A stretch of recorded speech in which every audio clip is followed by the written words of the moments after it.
Oh! Oh! Oh! Oh! Oh! Oh! God damn! Ooh! Oh! Oh! Oh! That shit could have got stopped right there. Oh! Seconds of an absolute classic. Oh! There we go. What a fight. That's going to Justin Gaethje, bro.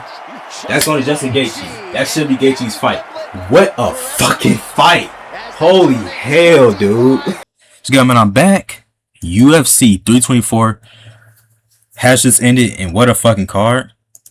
I went 8-4 on pick, or 8-3 on picks, but really good card. This is the first Paramount card, which I'll tell you one thing, the whole UFC no pay-per-view thing is just fine with me, man. I spent $9 on this shit. It was a great card. The production was good. The only issue was the ads, but I don't give a fuck about no ads. It was $9 a month. On top of that, it ran way better than how ESPN Plus used to run on the website version. Because I'll never forget when my UFC 300 stream had crashed when Kelly Harris was fighting Holly Holm. Like, that shit was, man. But moving on, man. First fight night, Ty Miller versus Adam Fugit. This was a fucking banger. Now, Fugit, I don't know what the hell he was doing in the last 10 seconds of the round. He could have really just held on or just kept his hands up. But he decided to brawl out and ended up getting knocked out at the end.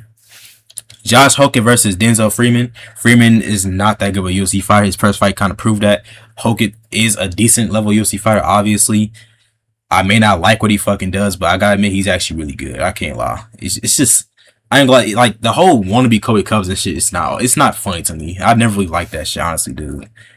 But yeah, he beat the shit out of this dude. It didn't even seem fair. I don't think Freeman even landed a single strike in the fight, bro. He just tired him out Kobe Cubs style. Instead, he actually finished him this time, and yeah, going for Hogan, his second UFC fight. Ref, that's like the first fight I've seen a ref stop due to exhaustion, bro. Like, what the hell? Next, you got Alex Perez versus Charles Johnson.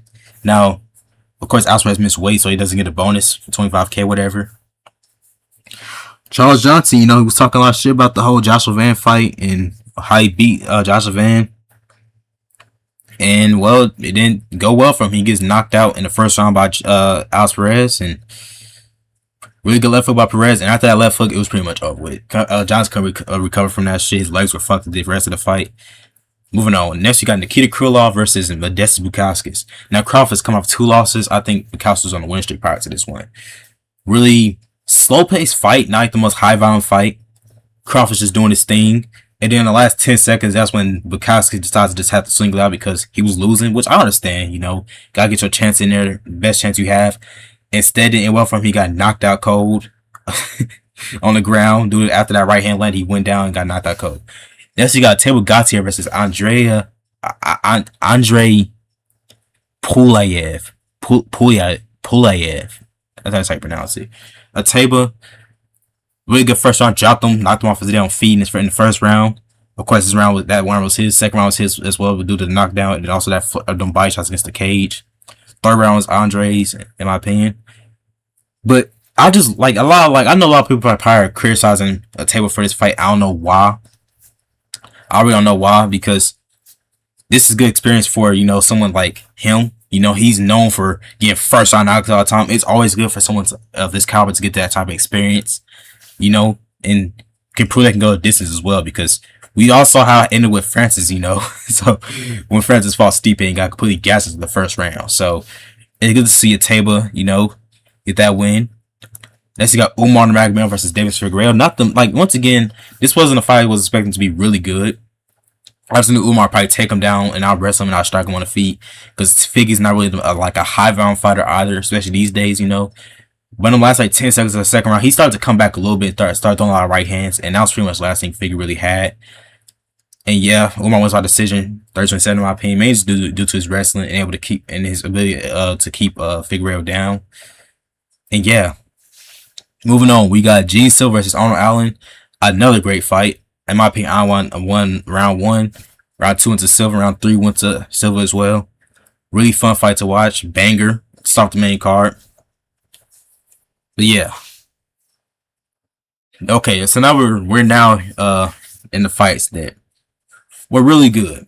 Natalia Silva versus Rose Namajunas is not a very high volume fight. In my opinion, Rose won this fight the first 2 rounds. She won the first 2 rounds, in my opinion, bro. She landed way more in the first round. Natalia Silva was only landing with much of them kicks. Second round, same thing. She got a takedown. Third round was obviously Silva's. But hey, man, the way I see it, bro, she's not beating up Valentina, bro. Like, I remember thinking, like, that Silva had beat Grasso. You know, maybe that she would have a good chance against Valentina, but, bro, she's not going to be on that same level of striking as Valentina is, bro. Especially, considering that Rose is able to take her down and catch her off guard takedowns. Like, yeah, dude. Valentina's just going to 50-45 her ass or some shit like that. 49-46 her ass or some shit like that. Next, you got Walker Cortez and Costa versus Derek Lewis. Very slow-paced first round, which is not surprising. No, Waldo wasn't trying to go in there and get brawl with them. And second round, of course, I don't really know what happened on that finish sequence. Waldo went with a jab, and it looked like Derek had slipped, but he didn't want to get up, and he ended up getting knocked out with ground and pound. I guess, man. Like, it's like, bro, when Derek Lewis gets finished, it's like always the most weird finishing sequences ever. Or it's like, it seems like he kind of like gives up on himself, you know? That's kind of one of the things I really don't like about Derek Lewis, you know? Like, he's a fun fighter to watch. He's a funny person, whatever. Yeah, he's such a great person on MMA, but like, he just doesn't have like a lot of heart. You know what I'm saying? And I hate to say that about any type of fighter because these are fighters and then like it's hard. It takes a lot of bravery to be able to step to the octagon and be able to cut weight and do all this types of shit as a fighter, you know. But Derek doesn't really have the heart to like overcome something and be able to knock his opponent out. He hasn't had that heart in a long time. Last time he ever knocked out someone like in a comeback fight was Volkov. You know, that's because Volkov decides to be an idiot for the last 10 seconds and proceeds to get knocked the fuck out. But yeah, going for a Costa. I like to see him versus Curtis Blades. That's good. That was a good call out. As you got Shamai versus Song Yudong. Now, this is a close fight. I could see you going to Yudong as well. But I'm not really too sure about a unanimous decision, you know? Like, that first round could really been Yudong's because he got the takedown. He landed the bigger shots in that first round. Second round, obviously Yudong's. And then third round was all Sean O'Malley. He landed the down. He was landing really good jabs, straight left hands, all types of shit, you know? A lot of kicks. He actually had a spinning back kick as well to the body at one point in the round. So good round for Sean O'Malley. But yeah, it was a very close fight, but I could never see a way for Sean O'Malley to win that fight. But of course, the next fight I want to see is him versus Corey Sandhagen. I swear we've been waiting on that fight for years now, dude. I think it's time for that fight to happen now for sure. And as you got Justin Gaethje versus Paddy Pimblett. Holy shit. What a fight this was, bro. What a fucking fight. This fight was it's just absolute craziness, bro. Like, what the hell, dude? Like, seriously, dude. Like, craziness. Craziness, bro. Absolute craziness. First round, Justin drops him. Second round, drops him again. Third round, Pat has a good comeback round. Fourth round is all Gaethje. Fifth round, back and forth, whatever. What a fucking fight. I'm happy to see Gaethje win because, like, my thing with Paddy Pimblett, dude, is that I feel the UFC pushed him way too early. You know, because, bro, at this point in his career, he should not be fighting a top 5 opponent when he hasn't even beat a top 5 opponent. The person he beat was Michael Chandler, and Michael Chandler was gone for damn near 3 years and was also, like, come on, dude. He was gone for, like, 2 losses prior to that shit, bro. And I'm happy that Gaethje is able to prove that Paddy isn't, like, really at that, like, championship elite level like the commentators were saying and shit. Like that's all, like, the dick riding gotta stop. That's all I gotta say. The dick riding in the UFC has to stop. There will never be another Conor. Please stop trying to hype these people up and make them be another Conor. The only person this Conor worked with is Sean O'Malley, but we all saw what happened to him and how he got proven to be, I wouldn't say a fraud because he became a champion, but still, bro. His upcoming opponent, like his opponents he had coming up, like, before the Petr fights were all, like, they were not the best caliber. Like, you can't be number 12 and get jumped to a damn title eliminator. That just doesn't make sense because you have a good personality. It doesn't make sense.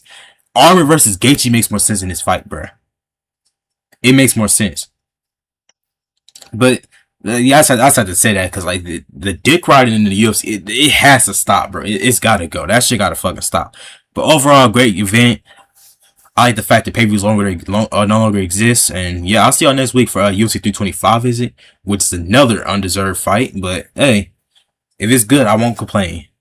But on that note, man, I'm out, man. Peace. See y'all next week for 325, and I'm out. Peace.